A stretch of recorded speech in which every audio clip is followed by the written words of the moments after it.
Hi Dipanshu, how are you? I'm good, sir. Thank you. So first of all, congratulations यार, finally you got placed. So Dipanshu, it's a quick testimonial कि मैं थोड़े से details आपसे लेना चाहता हूँ. तो पहले बताओ आप कहाँ यस से सर। बिलोंग करते हो? सर मैं भिलाई छत्तीसगढ़ से बिलोंग करता हूँ, भिलाईनगर छत्तीसगढ़ से। So NG नेटवर्क्स के बारे में कैसे पता चला आपको? सर मैंने गूगल से मतलब मैंने काफ़ी सर्च किया था इंटरनेट हैदराबाद, बैंगलोर में, दिल्ली में, तो मुझे एनजी नेटवर्क्स के बारे में मतलब मैंने गूगल पे मतलब सर्च किया तो गूगल पे कुछ लिंक्स आई, उसमें मैंने देखा कोई यूट्यूब पे वीडियो दिखे, तो उसके थ्रू मैंने फिर एनजी नेटवर्क ज्वाइन किया था। तो ऐसा क्या लगा दैट कि इतने सारे मल्टीपल ऑप्शंस थे मार्केट में, क्या चलो ये एनजी वालों के साथ ही जाते हैं, ये ज्वाइन करते हैं? सर इसमें एक तो ये था कि जॉब गारंटीड प्रोग्राम था, तो मुझे लगा कि ये मेरे लिए ज़्यादा सिक्योर रहेगा, क्योंकि मार्केट में और भी थे इंस्टीट्यूट जो प्रोजेक्ट मतलब CCNA CCNP से रिलेटेड कोर्स करवा रहे थे, नेटवर्किंग से रिलेटेड, बट उसमें जॉब गारंटी जॉब एश्योरेंस नहीं मिल रहा था मुझे। तो मैंने फिर जॉब एश्योरेंस के लिए फिर ये एनजी नेटवर्क ज्वाइन किया। बहुत अच्छा. तो आपने वैसे कहीं और भी सर्च किया था, कोई और ऑप्शन देखे थे आपने? नहीं सर, एक दो देखे थे, बाकी मैं कंफर्टेबल नहीं था वहाँ पे। उन्होंने खाली बोला था कि यहाँ पे मतलब इंस्टीट्यूट में आके ज्वाइन करना पड़ेगा, ऑनलाइन भी नहीं थी वो, मतलब कुछ फैसिलिटीज़ वगैरह नहीं दे रहे थे, तो फिर मैंने उसको ड्रॉप कर दिया, फिर मैंने एनजी को ही फर्स्ट प्रेफरेंस दिया इसमें। Sound great. अभी आपसे आपका ओवरऑल डिसीजन कैसा लगा वो तो कैसा रहा वो तो लास्ट में पूछेंगे ही. फिर आप अपनी जर्नी बताओ, कैसा रहा, कैसे आपका यहाँ पे कोऑर्डिनेशन रहा, किससे बात हुई इनिशियली आपकी? सर फर्स्ट में तो कोऑर्डिनेटर थी, मैम थी, आंचल मैम से पहले बात हुई थी मेरी एक बार। आंचल मैम ने बताया कि आपको ऐसे ऐसे करना पड़ेगा। फिर राहुल सर से मैंने स्क्रीनिंग वगैरह के बारे में और क्लासेस के बारे में उनसे बात करी, तो उन्होंने बताया कि क्लासेस ऐसे होंगी, आपको ऑनलाइन सेशंस मिलेंगे, रिकॉर्डेड सेशंस मिलेंगे। तो वहाँ से सर मेरी फिर जर्नी स्टार्ट हो गई थी। फिर मैंने सब टेस्टिमोनियल दिए और फिर मेरी बेसिक्स हुई, फिर मैंने एडवांस का किया, फिर मैंने रियल टाइम किया। रियल टाइम में हमें काफ़ी कुछ सीखने मिला। रियल टाइम में जैसे एक्सपीरियंस जो कंपनी में होते हैं, रियल टाइम में कैसे वर्क होती है चीज़ें, वो सब हमें सीखने मिली यहाँ पे। तो कितना समझ में आया आपको कि जो टेक्निकल है और रियल टाइम है, टेक्निकल रियल टाइम से पहले टेक्निकल कितना इंपॉर्टेंट है और टेक्निकल के बाद रियल टाइम कितना इंपॉर्टेंट है, क्योंकि यू आर वर्किंग नाउ, अब आपकी जॉब लगी है, तो आपको वो फ्लो समझ में आया जो बना रखा है मैंने? हाँ ये सर, ये सर ट्रेनिंग मतलब सर एक्चुअली में बेसिक्स क्लियर होने चाहिए, क्योंकि जब हम किसी कंपनी में जाते हैं या रियल टाइम में जब सिनेरियोज आते हैं हमारे पास, तो यदि हमारे बेसिक्स क्लियर नहीं है तो हम कहीं पे भी मतलब कोई भी जो प्रोटोकॉल्स हैं उसमें हम अटक जाएंगे। मतलब हमको क्लियर अगर वो चीज़ नहीं रहेगी बेसिक्स में, तो हम उसका एडवांस और फिर रियल टाइम में उसको इम्प्लीमेंट नहीं कर पाएंगे। इसलिए बेसिक्स और रियल एडवांस हमको पढ़ना बहुत ज़रूरी है उस मामले में। That's true. तो जो रियल टाइम ट्रेनिंग थी उससे आपको क्या समझ में आया, मतलब कैसा रहा आपका वो उसमें एक तो ट्रेनर क्या कैसा रहा और ट्रेनिंग फॉर्मेट कैसा रहा और उसने आपकी जॉब में कैसे हेल्प करी? सर ट्रेनर सर भी दीपक सर थे, उन्होंने बहुत अच्छे से बताया। जो जो हमने बेसिक्स में पढ़ा था, जो हमने पढ़ा हुआ था वहाँ पे एडवांस में, उसको कैसे इम्प्लीमेंट करना है, एक्चुअली वो कैसे कंपनीज में वर्क करता है, उसका लेवल्स कैसे रहते हैं, हमको कैसे डेटा को ट्रैक करना पड़ता है, वो सब चीज़ें हमने रियल टाइम में सीखी। अगर रियल टाइम नहीं होता तो मे भी शायद हम इतने मतलब क्लियरिटी नहीं हो पाती हमें कि एक्चुअल में हमें काम क्या करना है वहाँ पे। उससे बहुत हेल्प मिली हमें।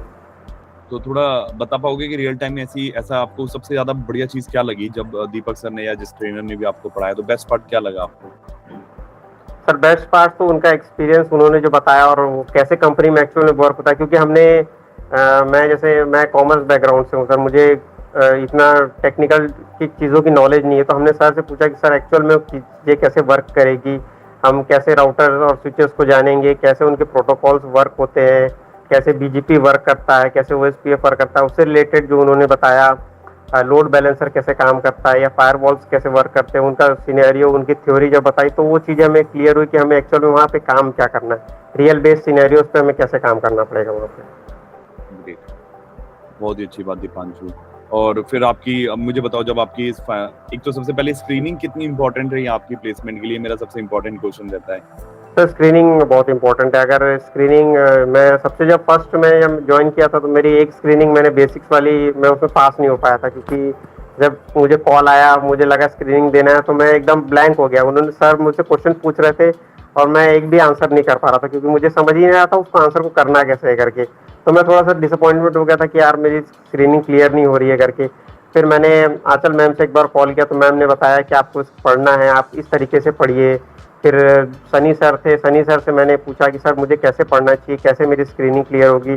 फिर मैंने अपने कुछ नोट्स बनाए और उसके बेसिस पे फिर सर मेरी एक बार में सब स्क्रीनिंग क्लियर हो गई, एडवांस की और रियल टाइम की। बहुत ही अमेजिंग. उसके बाद प्लेसमेंट प्रोसेस कैसी रही आपकी?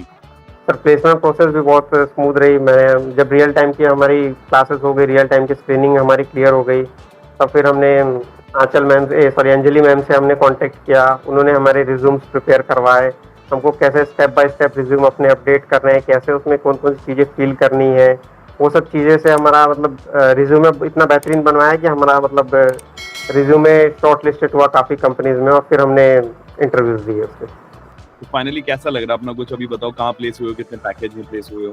सर अभी मैं HCL में प्लेस हुआ हूँ और अराउंड 6 लाख के आसपास, 6 LPA के आसपास मेरा पैकेज लगा है। बहुत बढ़िया, हार्डली कांग्रेचुलेशन। तो जो कमिट किया तो आपको मिल गया। तो अभी ओवरऑल जो मैं एक कंसोलिडेटेड लेके या फिर एक कॉमन बैकग्राउंड पे आपसे मांगू कि ओवरऑल फीडबैक क्या दोगे पूरी जर्नी का, पूरी टीम का, तो क्या रहेगा एनजी नेटवर्क्स के लिए?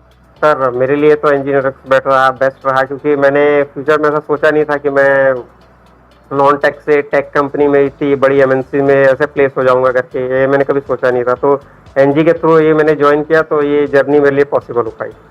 Great great. अपने जूनियर्स को कुछ फीडबैक देना चाहोगे, मतलब उनको कुछ समझाना चाहोगे 2000 इनटू दी ट्रेनिंग या वो रियल टाइम में या वो प्लेसमेंट में, इनको क्या कहना चाहोगे?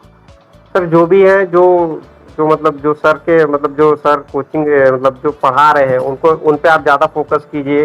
वो क्वेश्चंस भी बताते हैं, उन क्वेश्चंस को नोट कीजिए, अपने जो नोट्स हैं उनको प्रिपेयर कीजिए, स्क्रीनिंग्स को टाइम से दीजिए, स्क्रीनिंग्स पे डिले मत कीजिए। अगर आप स्क्रीनिंग डिले करते जाएंगे तो आपका कोर्स का ड्यूरेशन बढ़ते जाएगा। जैसे जैसे आपका कोर्स का ड्यूरेशन बढ़ते जाएगा, आपके प्लेसमेंट में देरी होगी। तो मेक श्योर उसको टाइम पे कंप्लीट कीजिए जो भी स्क्रीनिंग्स है, तो वो फिर आपके लिए बेस्ट हो जाएगा जॉब लगाने में। वो बहुत बहुत बड़ी हेल्प करेगा वो। बहुत ही अच्छे से समझाया आपने, जो हम पूरा ट्राई करते हैं समझाने का। बहुत अच्छा।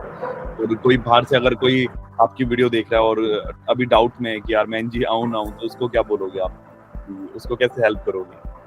सर वो बेसिक मतलब ट्राई कर सकते हैं, वो इसमें कोई प्रॉब्लम नहीं है, क्योंकि मैंने भी ट्राई किया। मैं भी नॉन टेक्निकल बैकग्राउंड से था, तो मैंने ट्राई किया, मैंने स्टडीज़ की, मैंने नोट्स बनाए, मैंने स्क्रीनिंग दी, तो ये चीज़ मेरे लिए पॉसिबल हो पाई।